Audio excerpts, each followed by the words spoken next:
Thanks, and thanks for the invitation, and thanks for coming. My name is Gábor Recski. I'm a postdoctoral researcher at the Technical University of Vienna. And the logos here indicate that the project of which this research is part of is sponsored by a large EU project coordinated by the city of Vienna. I will tell you some fundamental details about this a bit later. But for now, about the structure of this talk, there will be a particular use case about the topic of this, connected to the topic of this presentation that I want to show you, of course. But before I do, I really want to explain how this fits into a larger picture, how it fits into our research agenda. And after I finish presenting the use case, I want to explain where we are right now and what are the next things we want to do. And I also have some slides in reserve for in case there is time or in case there is interest. So also, if there are things that I do not explain in detail, that's probably because it's not important to the point, and I will say so, but I'm always happy to go back and if there is interest. So feel free to ask about the details. Okay. So when I say information extraction, I don't just mean named entity recognition and relation extraction. This is a common confusion because there are some tasks like question answering that usually have their own track at conferences. I'm always thinking of information extraction in a broad sense.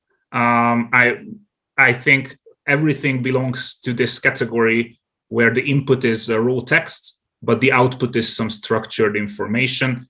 And beyond defining some structure for how we want to get out information, there are no further requirements on, let's say, whether there has been some deep understanding of the text or not.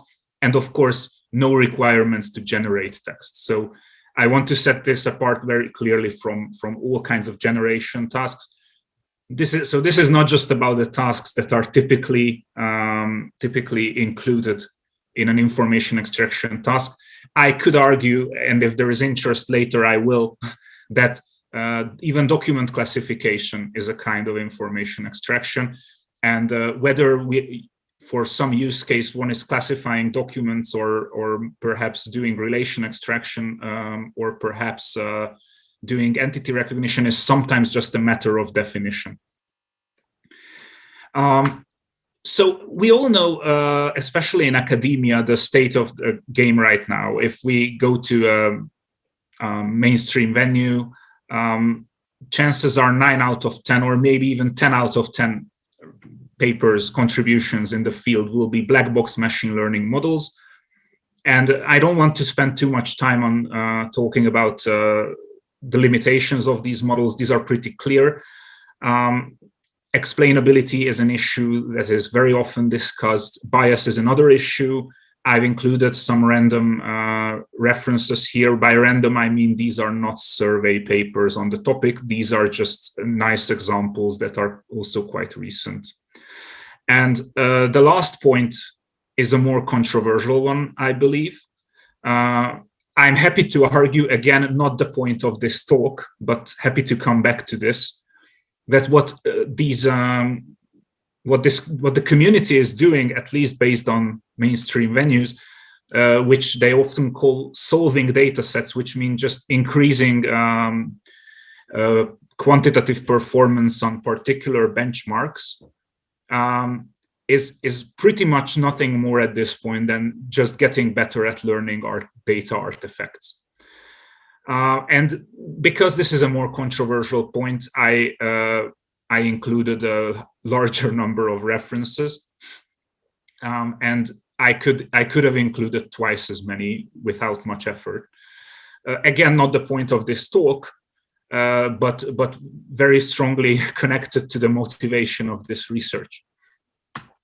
On the other hand, and people may or may not have this understanding because of their experience in industry or lack thereof, rule-based systems are still quite popular for so-called real-world applications.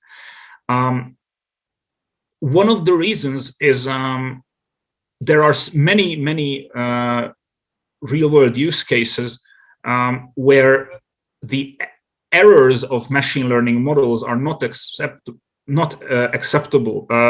One example of this is many users expect, and by users I don't just mean end users, I mean also the people who want to apply a particular machine learning model to their use case, and experts are happy to train and fine-tune these models for their use case.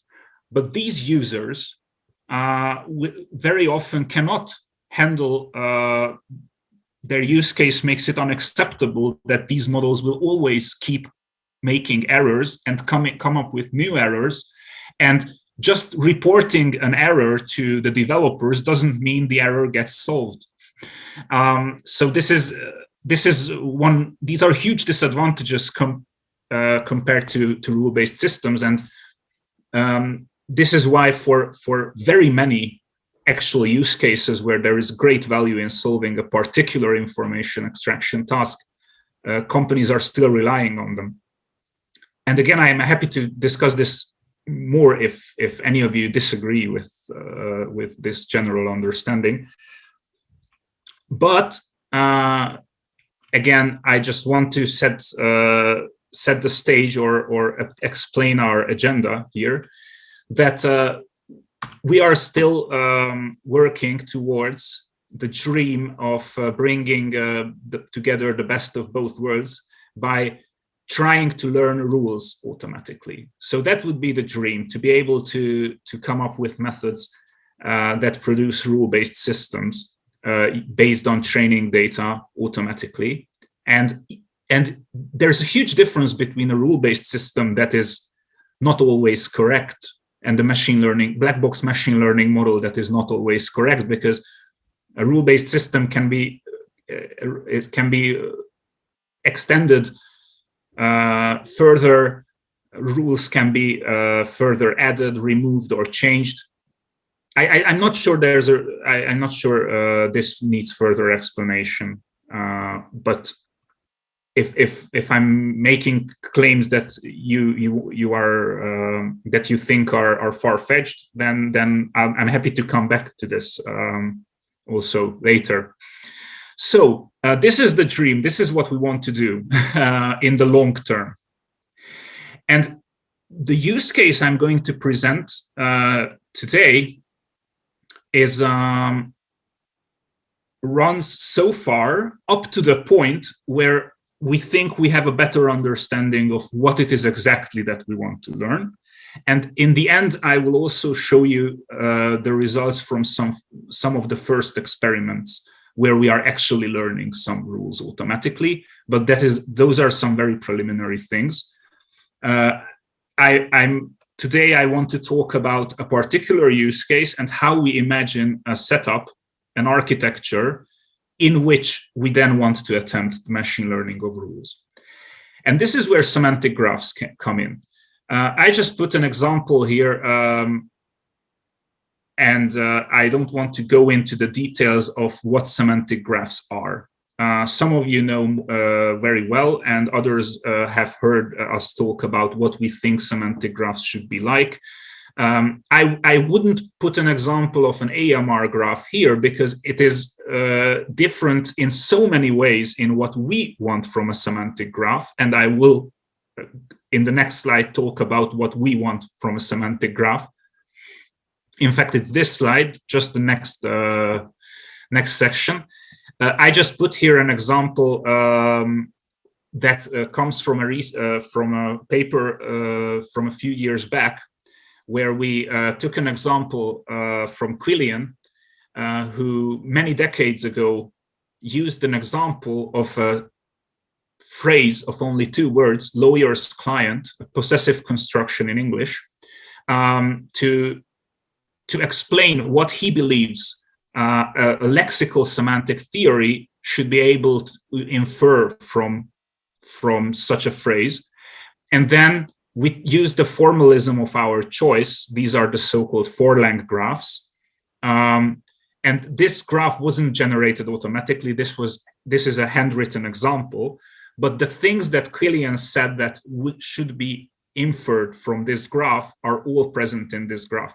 So if we require a representation of semantics to be able to represent everything that we can also infer from definitions of words when we hear lawyer's client, then it should be possible to realize all the slots that there are to be filled when we interpret such a phrase. It's a fascinating piece by Quillian that I very highly recommend. And then later we did this exercise of explaining how this could be achieved with semantic graphs. And again, not the point of this talk to argue for a particular semantic representation. But why we want semantic graphs for information extraction? Because we want to adopt a divide and conquer strategy. We want to begin every task the same way. We want to have a representation that is not only independent of task and domain, it's even independent of syntax and language. And that is because if we are going to tackle the task of learning rules as opposed to end-to-end systems, end-to-end black box systems, if we are to tackle the task of learning rules, we cannot require that these rules alone handle all the varieties of human language. So we want to be able to formulate these rules on top of the semantic representations. So this is, in fact, a very simple idea. We want to build rule-based systems. Eventually, we want to do so automatically, but we do not want these rule-based, the individual task-specific systems to implement mappings from raw text to task-specific output, because then we would be requiring every task-specific system to handle natural language semantics and pragmatics itself. So we believe that if our representation of semantics is adequate, then the second point here is a much smaller task and much more feasible. And it is such a pipeline that we've built. And I am now ready to start actually talking about the particular use case.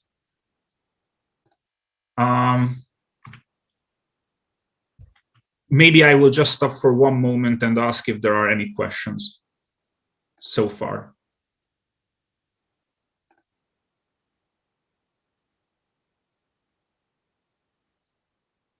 Okay.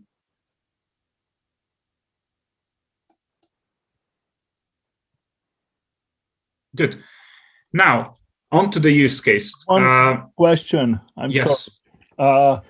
You said you don't want to discuss what's wrong with AMR, but such a discussion would nevertheless be helpful to some of us. So if you can provide, some reasons why AMR doesn't do what you want to accomplish, that would be helpful. Thank you. I actually wanted to say that and I forgot. Thank you.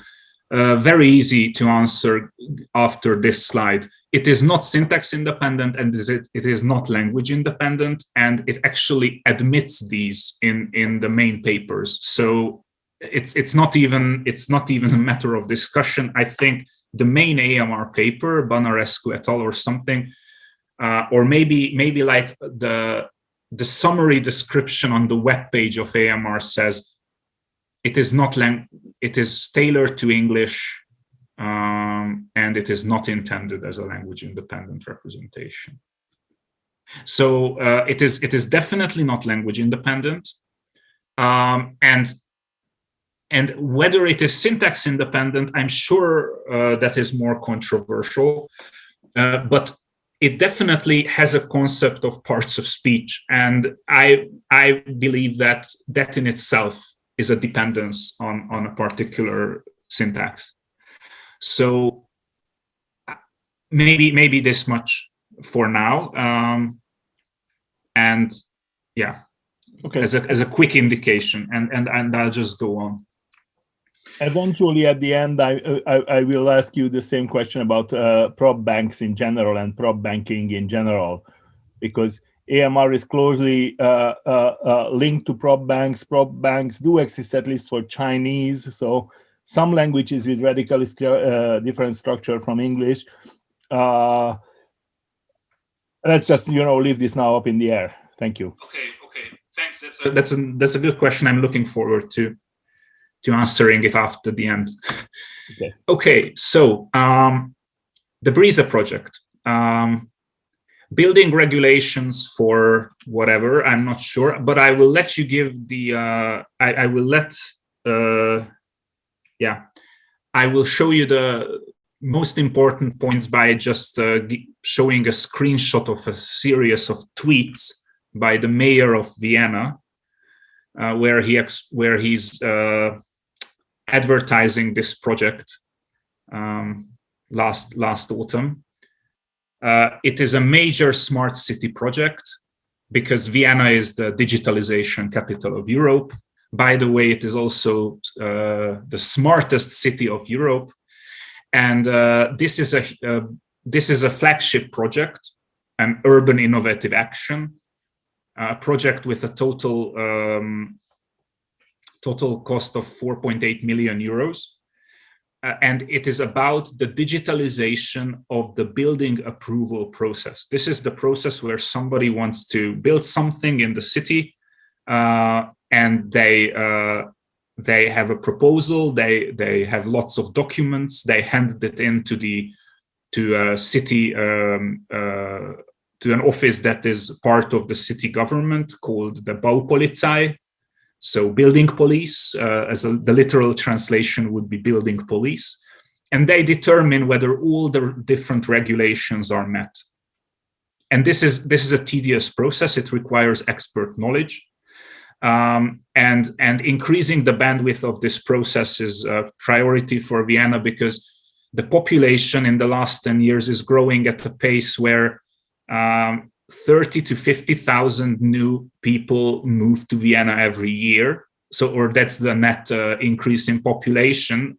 And so there are lots of construction projects going on, and there are new neighborhoods growing out of the ground. This is also a reason why this project is in Vienna and not in some other major city. And the Faculty of Computer Science at the Technical University of Vienna has one work package in this project, which is called AI or machine learning support. And these are the colleagues at my faculty who are working on the project. And the use case I'm going to describe today, I have 3 collaborators on this. Many of you know Adam Kovács. He is my PhD student and colleague at the TU. This is Björn Lellman. He's at the logic department, and you'll see how there is room for logicians in this project. And this is my boss, Professor Alan Hambury, who's also heading this work package and the head of our department. Now, what's the NLP use case here, you might ask? I haven't spoken about that yet. Why natural language processing at all? The zoning plan of the city, which tells you what you can and cannot build in certain places, looks like this. I also have a zoomed in version. There are maps. There are all kinds of markings on the maps. Most of these markings can be interpreted to whoever, for those people who are creating plans, just by looking at the standard regulations. Those will tell you what these markings mean. But for every area, there are some exceptions, and the exceptions are always marked by an ID that starts with BB. BB stands for Besondere Bestimmung, which in German means exceptional regulation.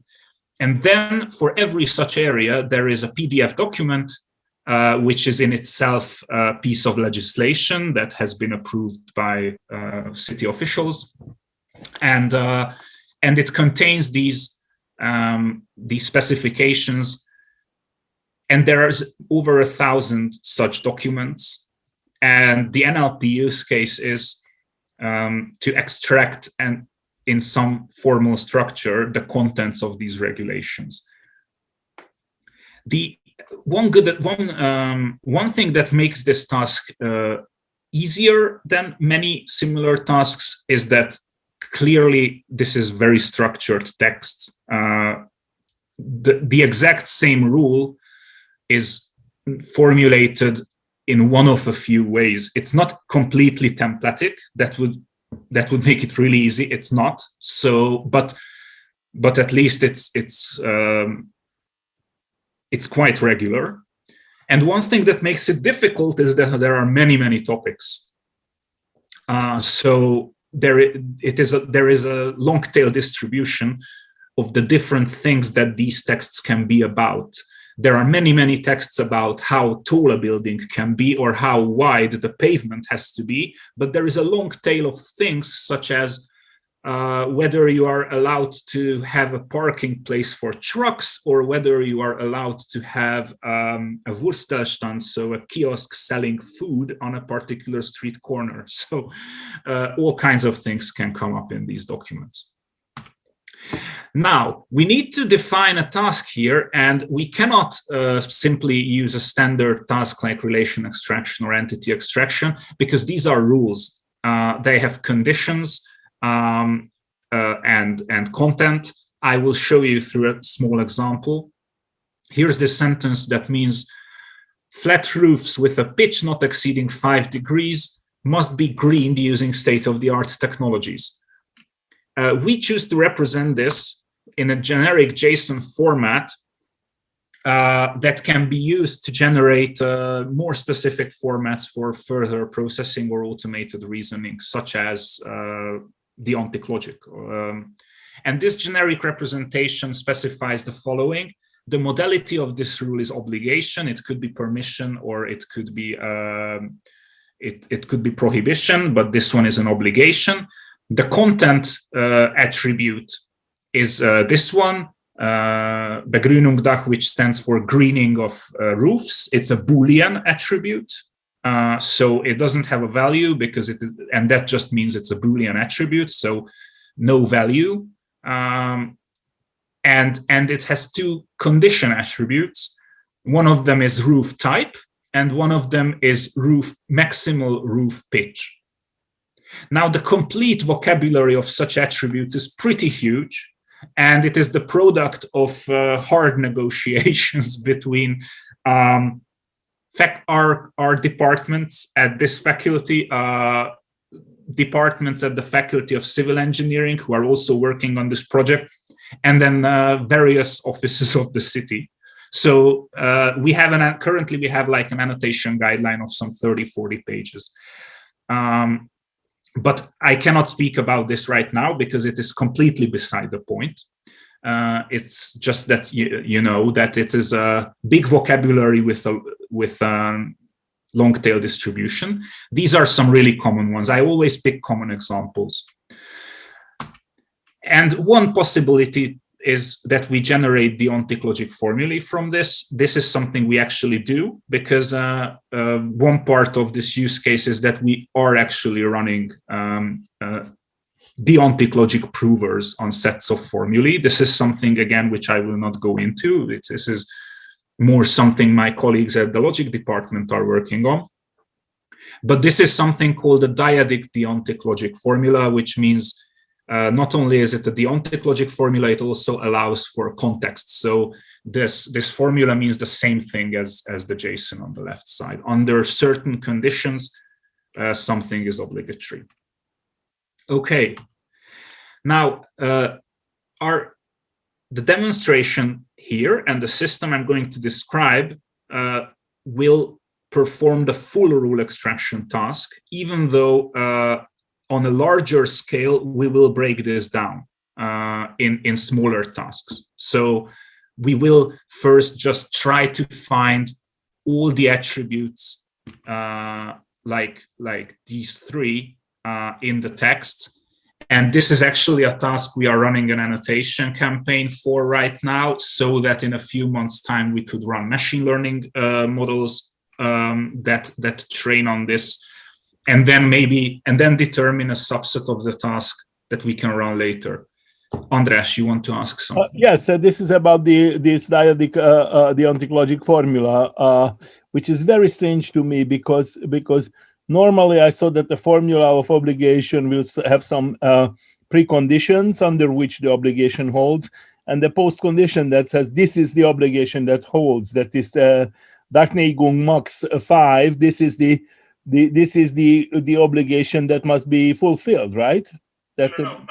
The first argument is what is the content of the rule, and this second part is the condition, which is in itself a conjunction. So if these two things, do you see my mouse pointer actually? Yes, I do. Yes. So these two things together fulfill the conditions of this obligation. If the roof is fat and the pitch is smaller than 5 degrees, then it must be greened. Okay.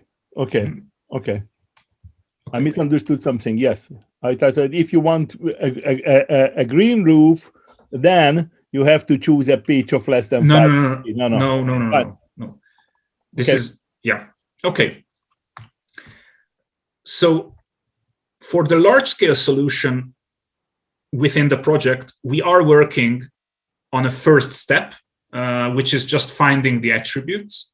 And we are running an annotation campaign. And this is something that I can tell you more about if there is time or if there is interest. And I have some slides after the last slide for this.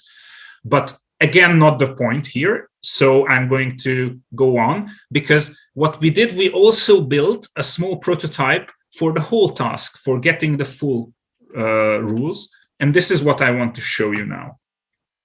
An overview of the full architecture is we need to do some pre-processing. More notably, we want to detect section boundaries from the PDF layout and from the numberings. This is fairly straightforward, little bit of tedious, very document-specific pre-processing. And then we also have to run standard segmentation, and we have to fix the errors, because no off-the-shelf tool will get sentence segmentation right for complex legal text, because it has so many custom abbreviations, for example. But in fact, the state-of-the-art German models will also sometimes break sentences in the middle of a date, because Germans have this habit of saying the number of the day first and then the month. We have a small custom tool, also open source, I will talk about this a little more, that basically just post-processes sentences that have been split into post-processes sets of sentences that come out from the Stanford parser's neural sentence splitter, and fixes a bunch of these errors with arbitrary code.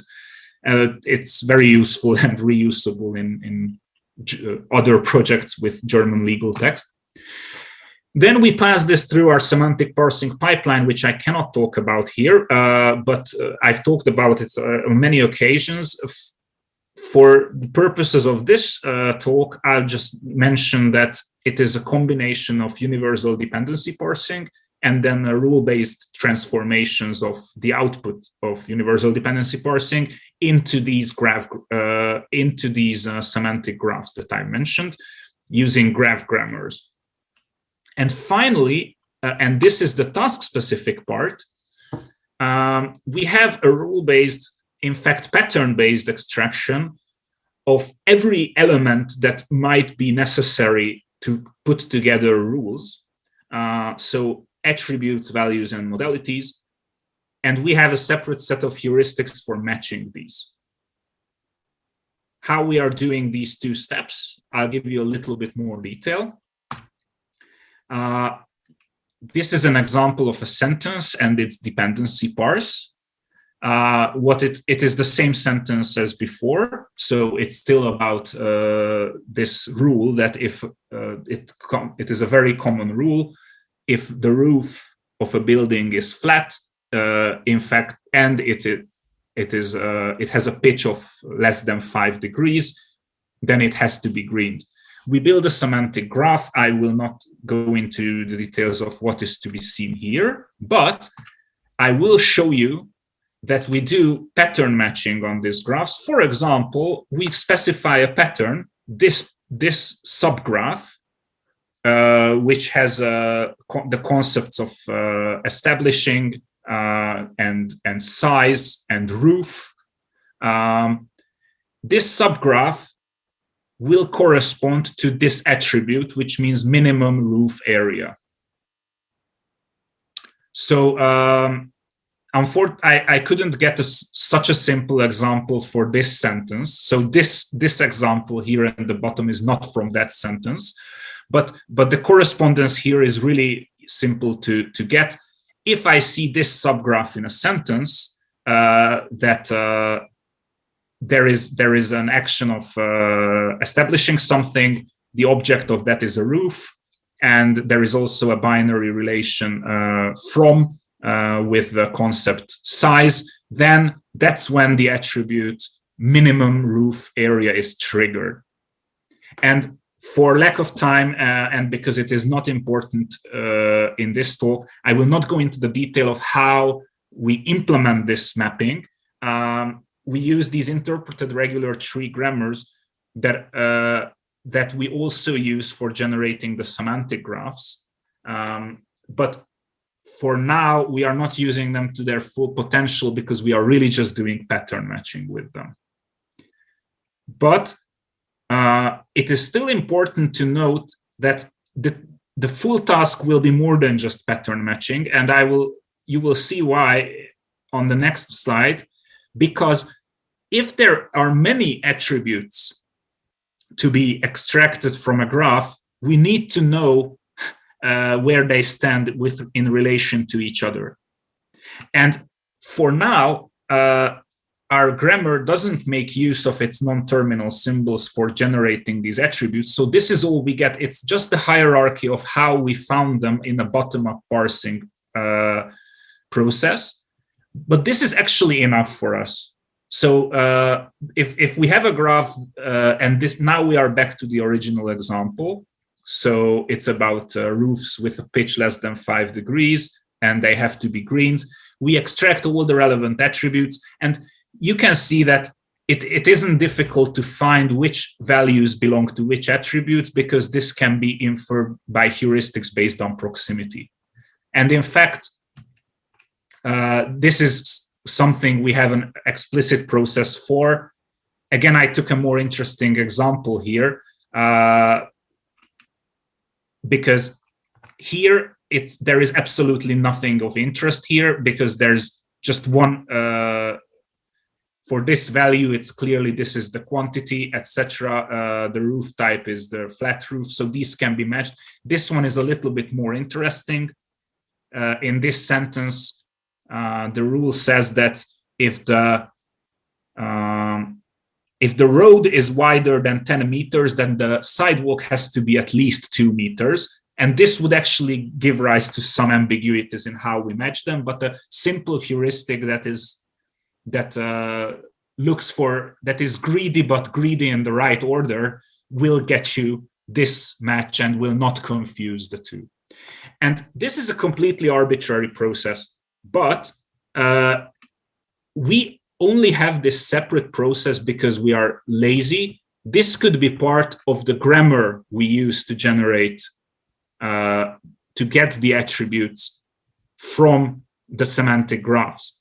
So here, this tree doesn't have labels because our grammar, the graph grammar that performs the pattern matching, doesn't make use of its non-terminals. It only has one non-terminal, because we are only using it for pattern matching.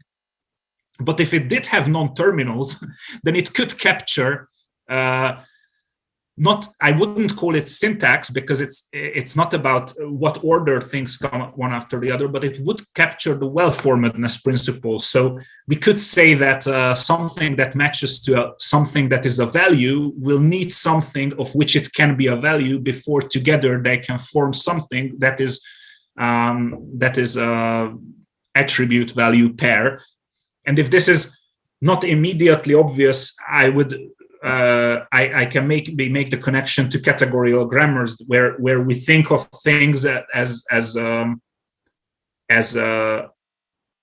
like a verb is the intransitive verb is something that's waiting for a noun phrase that can be its subject before it can be a sentence, etc. So we are not yet making use of the fact that we are using full-fledged graph grammars. Because we are in the beginning, and we will want to scale this up, but we are probably not going to scale it up for this use case. So, so for now, we have this category-less grammar for just pattern matching, and then we have an arbitrary heuristic for matching the attributes to the values. And then we actually convert them to Deontic logic formulae, so that we can have a demonstration of Deontic reasoning, where we can actually answer questions whether a particular combination of attributes is legal, which is like the tiniest example of what the entire big project is about: automated compliance checking. And the whole thing end to end, we plug into an online demo, and this is just everything plugged together. There is an online demo where you just type sentences. You get the attribute value structures, you get the Deontic logic formulae, you can inspect the semantic graphs that were the intermediate representations, and then it even calls an external prover that was written by my colleague Björn in Prolog. And that Prolog library actually directly generates the output of its derivations in LaTeX. So that's why this demo has a PDF viewer built in, so that you can look at the result of the derivations. Okay, now, even though this we built for as a small example on a toy data set, we did start already to evaluate just the attribute extraction component, for which we are also doing an annotation process with the purposes of doing machine learning later. And I only listed here the most frequent attributes in a small sample that we have. We annotated manually 10 documents, which gave us 337 attributes. And as you can see, the first 30 rules that we added, and then we stopped because this is just a preliminary exercise. There are rules almost only for these attributes, which are the most frequent of 100 in the sample. Most of these rules have really high precision. So out of roughly 10 predicted attributes, only 1 or 2 are mistakes, and they have very high recall as well. And then you can imagine that below the line, we didn't do anything else. So in every other row, the number of predicted labels would be 0, precision of 100%, recall 0%. And this is how we still get this overall recall of above 40% while having a precision above 90%. Now, I explained this first line to you because these are the kinds of rule-based systems that we really think we should be able to build automatically. I mean, it's just 30 rules, and after all the code was in place, the actual grammar engineering, which I did myself, didn't take more than 2 or 3 days. And we have a rule system for a task that gets almost half of what it should be getting and only makes 10% mistakes. And that's about 30 rules, and simple ones. Most of them refer to single node or a single edge in the graph, and there's maybe half a dozen that refer to larger subgraphs. So, and now I'm coming to the final part. How do we want to learn these rules automatically? We are not yet. These 30 rules have been built manually, but we are really interested in learning these automatically.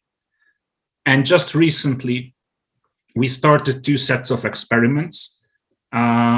So my colleague Adam Kovács and myself, we are trying to parallelize and also diversify our efforts. So we are working on separate data sets from separate languages and with separate methods.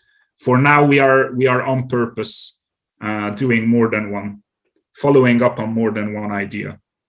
I have just 2 slides for the 2 ideas that we started trying in the last weeks. One of them, the one I tried, is for this data set. What I did was generate, here's an example. This is the most frequent attribute in this sample, the one about maximal building height. And these are the handwritten rules, just so you get an idea of how simple these rule systems are. These are the 3 rules that refer to this attribute. This is called the Penman notation, and it's a way to encode directed graphs. The way to read this is an edge with 2 nodes, Gebäudehöhe, which means building height, and then an edge labeled with a 0, and then another node. And this edge is pointing to another node, which is maximal.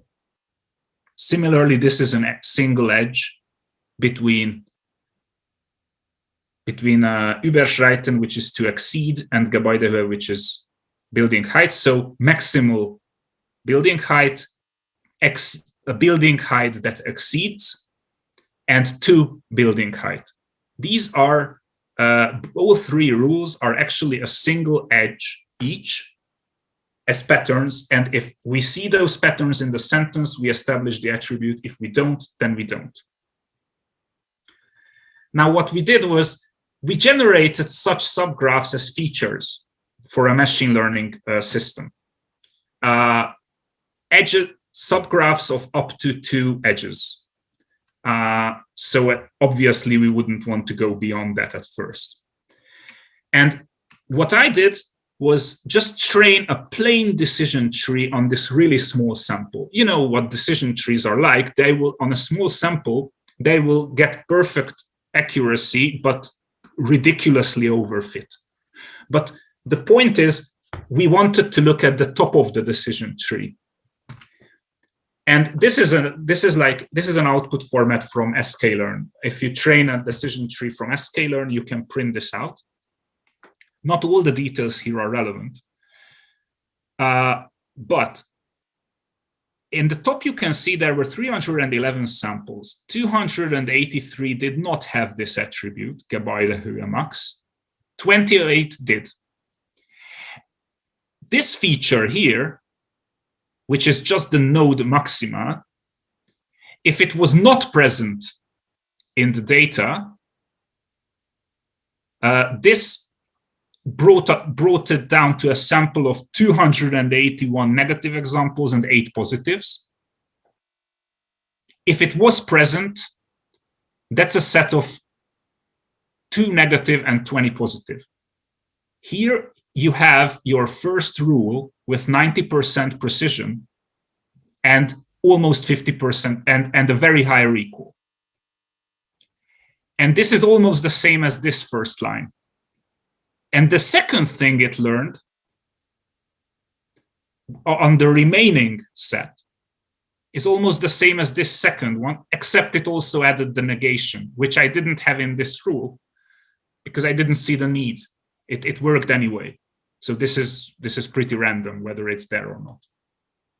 So this is just the first indication that it is really not impossible to try to get such rule systems automatically, because it's simple enough to be the top two nodes in a simple decision tree. And what we are really interested in is what's next, because probably we want to explore the neighborhood of these good rules to get better rules. These are also not exactly the right things. For example, if we took this as a rule, then it doesn't even look for this word, only the maximus word. If in a slightly larger data set there's something else that is maximal, these are not the good rules. This is just an indication that these are actually easy to approximate already.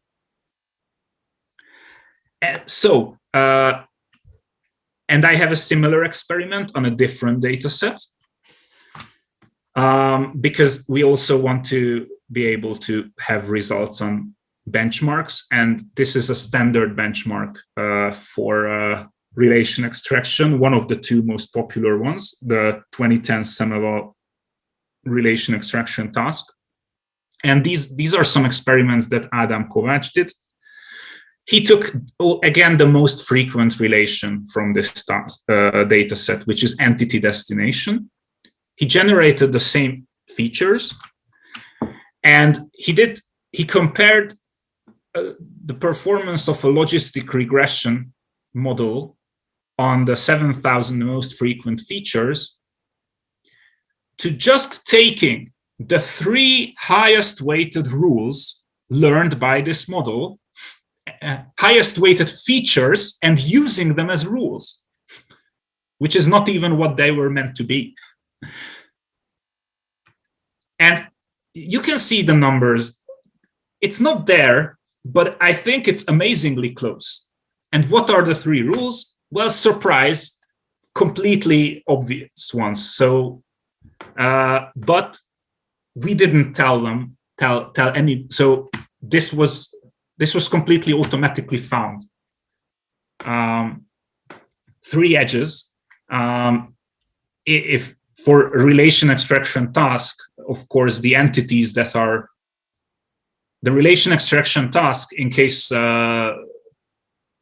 some of you are not familiar with it, is always in the standard benchmarks. It is formulated as questions of, given a sentence and given 2 words in the sentence marked entity 1 and entity 2, are they in this relation or not? And in these graphs, of course, we have to mark them entity 1 and entity 2. So these are this is what features are like. And out of the 7,000 most frequent features, these were the 3 with the highest weights for this class. And if we just separated from the data set, which I think has 8,000 data points,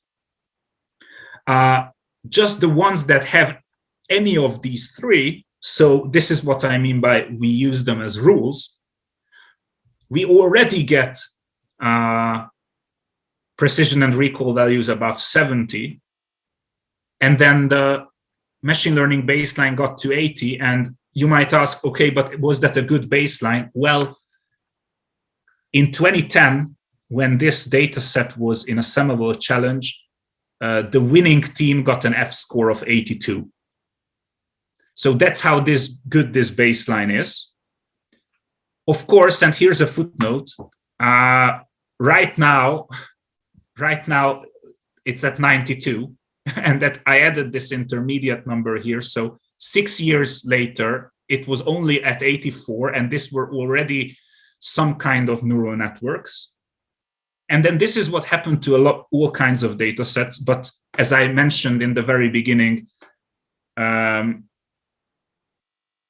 this is more about learning artifacts of data sets than learning anything about a task.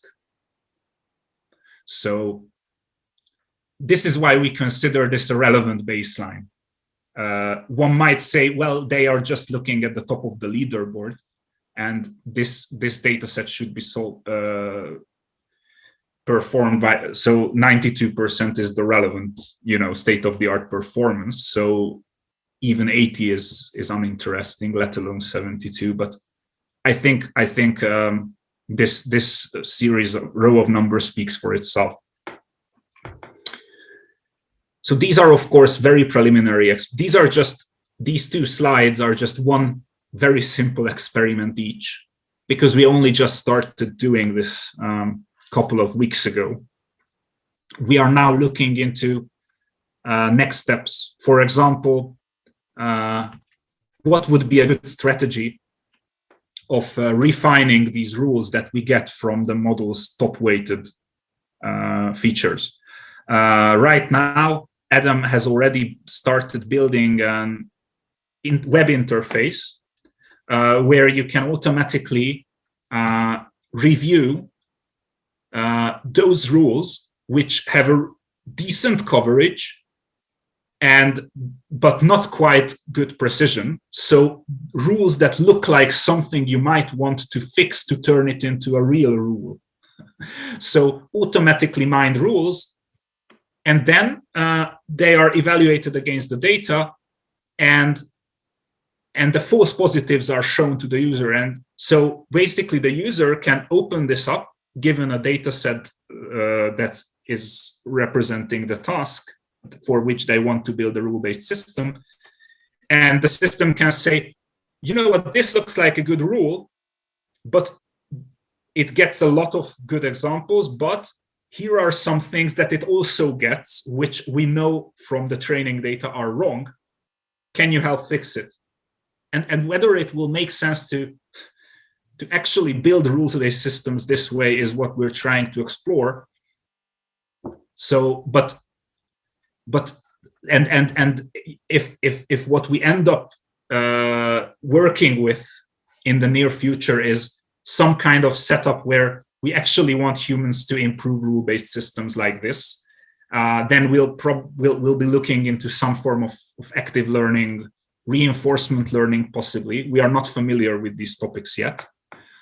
For now, we are just looking at these greedy strategies that get us to strong baselines that are also rule-based white box systems, and as such completely explainable. Okay, so I have some slides about the annotation process, but that is a completely different topic, and it might not even be that interesting. And I'm really looking forward to any questions and any feedback you have for me. I have the references here, and for now, thanks so much for your attention.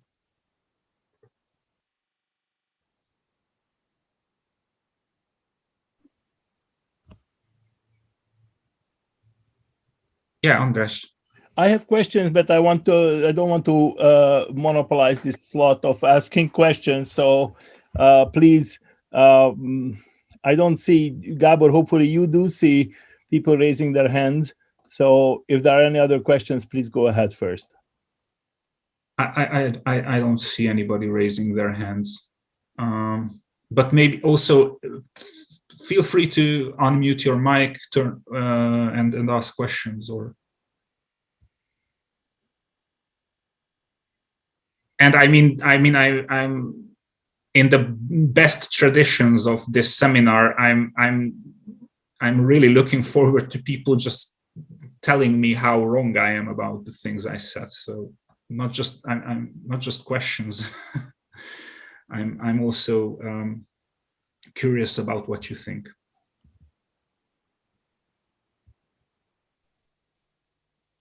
Yeah, I have a question. Sorry to interrupt, Andres. Mm-hmm. So how do you deal with ambiguity on a lexical level? So when you map the natural language sentences to the logical formulas via parsing, mm-hmm. and suppose a token can have several interpretations, is that an issue? And if yes, how do you deal with this? It isn't an issue, and when it is, we can just deal with it by having a slightly larger pattern. So actually, on the lexical level, I don't think we encountered this. So that a single word can mean different things, and there's an actual ambiguity in the text. And I don't think there's ambiguity in the semantic graphs for this use case either. I'm sure there would be other use cases where there were, but if the word itself without the context is not informative enough, then the patterns can refer to larger subgraphs.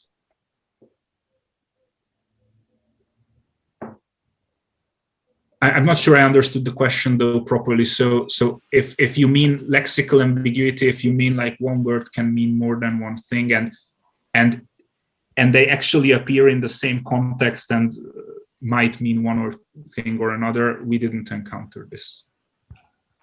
Yeah, no, probably not in the same context, but yeah, if, for example, Dach doesn't mean roof, but something else, it's not relevant for you, maybe.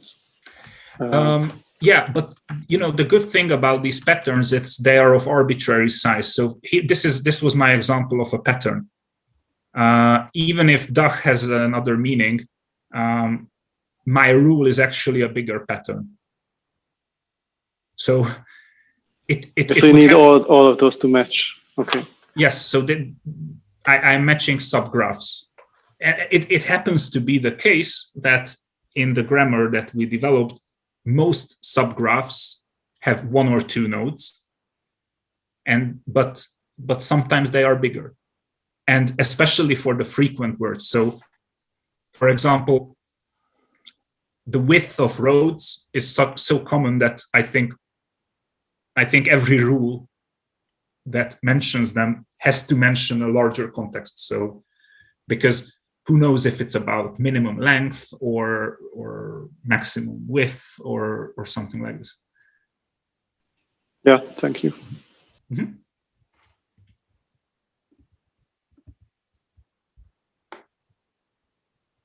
András? Yes. So there was one thing I was missing from this list of references, which is work from 30 years back. It was really Eric Brill in like 1991, give or take a year, when he started to extract rules. His rules were what we would call transformation grammar rules these days. So it wasn't exactly in the same domain, but the philosophy was very similar. That instead of you know, trying to build a black box that doesn't you know, may perform well, but doesn't you know, give you any chance to explain what is going on, he was building this very clear, transparent rules.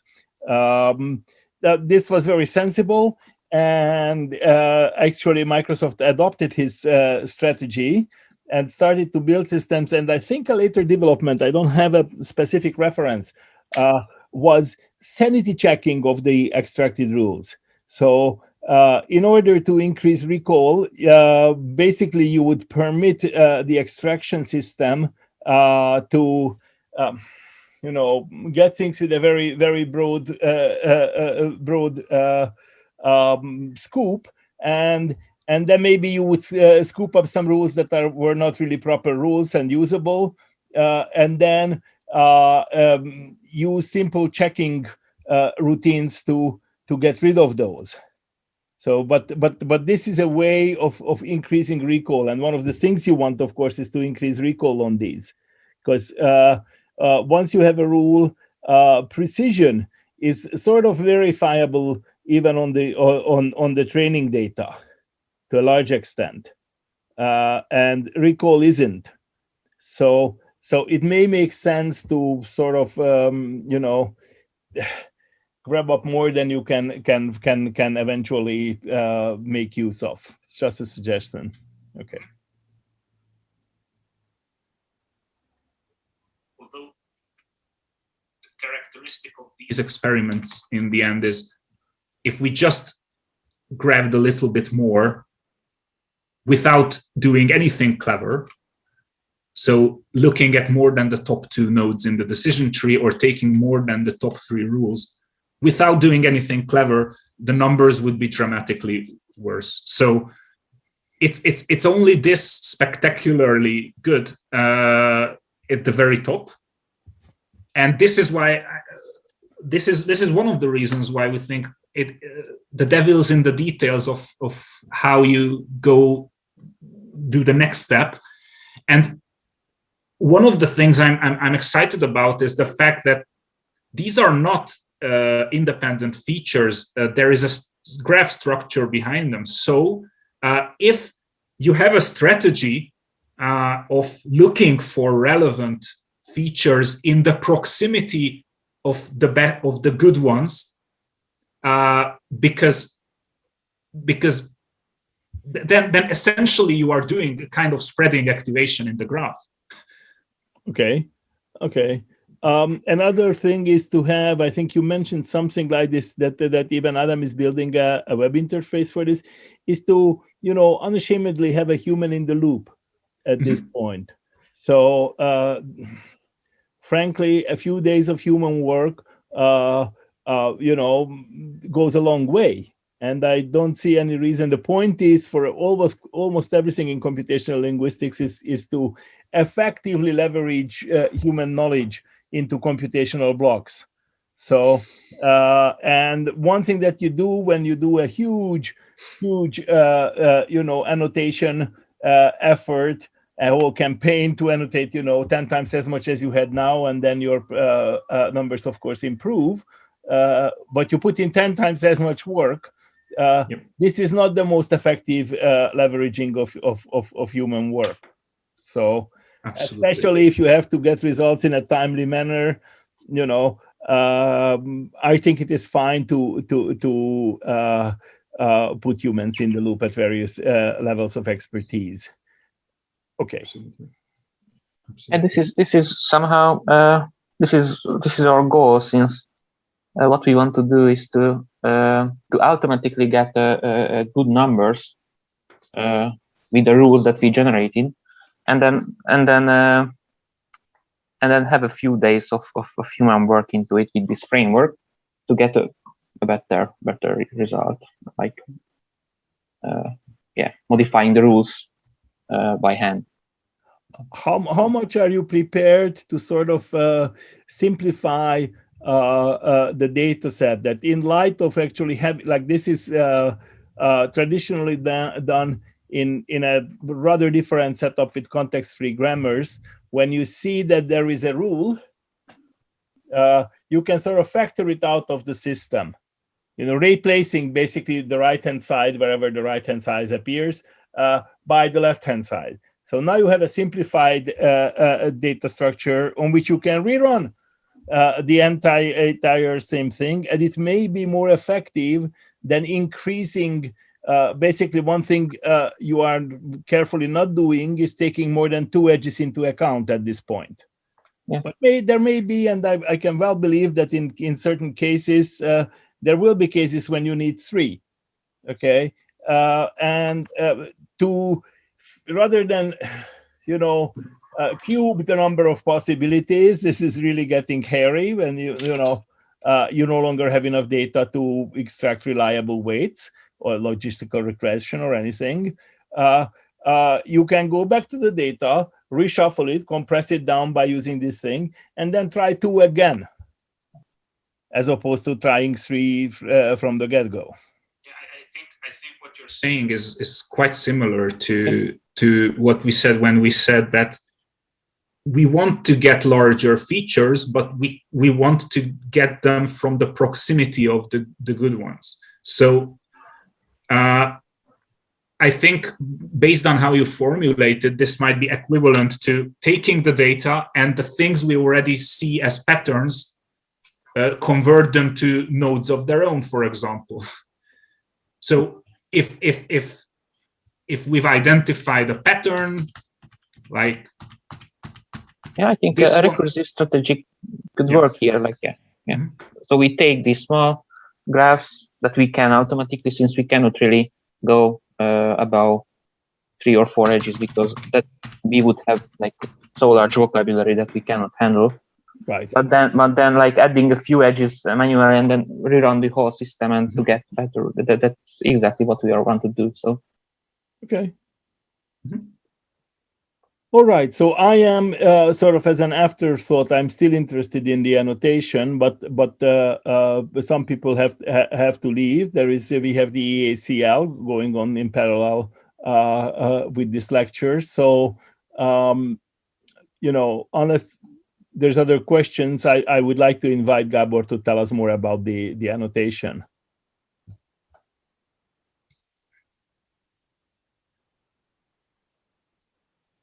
It is more like a small set of fun facts. So I just have a slide showing what the annotation interface is like, thanks to Adam, who has a pipeline for generating these Excel sheets. Because there are so many attributes, you need to be able to do hierarchical labeling. So what you see here is what the annotators actually get. These are Excel sheets, and each row has a sentence, and some of the fields are actually pre-filled by our rule-based system. So this is actually already a real-world application of our pipeline that it makes the annotation process easier. And then in this line, for example, they chose a category which is about all kinds of passageways and drive-throughs. And then this category contains all these attributes, and the user can select the attribute corresponding to the prescribed width of a passageway. So this is just an illustration, and it's an exciting and sometimes a challenging task to coordinate. There are 10 expert annotators we are working with, and they are all officials of the Baupolizei. So their daily work is processing these plans and adjudicating based on the regulations. And they are senior people with a tight schedule and very conscientious. But also not really computer literate. So it is an exciting process to organize this, and we've been doing it for several months now. And we are now in a good place because we are finally we are finally ready to scale up. We have good inter-annotator agreement figures. We have a decent average speed of the annotation. So just a fun fact, we are working on this. And this is just an excerpt from the annotation guidelines, because this is also a work product of this project. It's about 30-40 pages in its short version. And as you can see, this is quite a document, because for every attribute, it gives a definition, and it also cites the legal basis of this attribute, and also connects it to related and similar attributes, which is really excellent, both for annotators and for us. So here, the example is an attribute that says you cannot have a room somewhere that is a living room, so a bedroom or a living room where people actually spend time. And this is a very common rule. For example, on the ground level of buildings facing a large road. So on a very busy road, if you build a residential building, the apartments on the ground floor cannot have their bedroom or living room facing this busy road. And for every such attribute, and as I mentioned, it is a long-tailed distribution, we have a document that cites the relevant part of the Bauordnung, so the building regulations of the city. It even has hyperlinks to it, where there is a regulation saying that this is something that these documents can regulate. And there's also notes that point out similar attributes, and this one points out that this is actually not the same as this other attribute, which means you can have a room, but it cannot have a window. So this attribute means you cannot have a window facing public streets. And that it is almost the same, because the intention of this document is when the annotator looks for what they need, that these confusions are cleared up on the fly. And well, my colleague Björn worked a lot on these documents and negotiated a lot with all the stakeholders in the project. So I wanted to mention it because it's quite some document. What is the inter-annotator agreement that you're getting? You mentioned it was good, but what is it, and how do you reconcile when two people don't agree? We're actually going to have some data on this letter soon, because for now the good agreement values were above 90, but mostly above 90, but definitely above 80% of average pairwise kappa values, and we just did a last change to the guidelines where we merged those few remaining distinctions that were notoriously problematic. They stood out with values of 0.5, 0.6, and we are now doing a run currently with these updated attributes, and this is the first time that we also, together with my colleague, created a gold standard for the same set of documents that they are annotating, so that we can actually evaluate adjudication strategies. So we already have the gold standard, and a little over a week from now, we will get a batch of annotated documents for which we will be able to calculate what accuracy would it have if we accepted every attribute where two annotators agreed to assign it. And I really hope that value is going to be high. And then we can decide on a particular, but definitely we won't have more than two double overlap. And if we have double overlap, then that means that every time one annotator assigned a label and the other didn't, we're going to look and decide.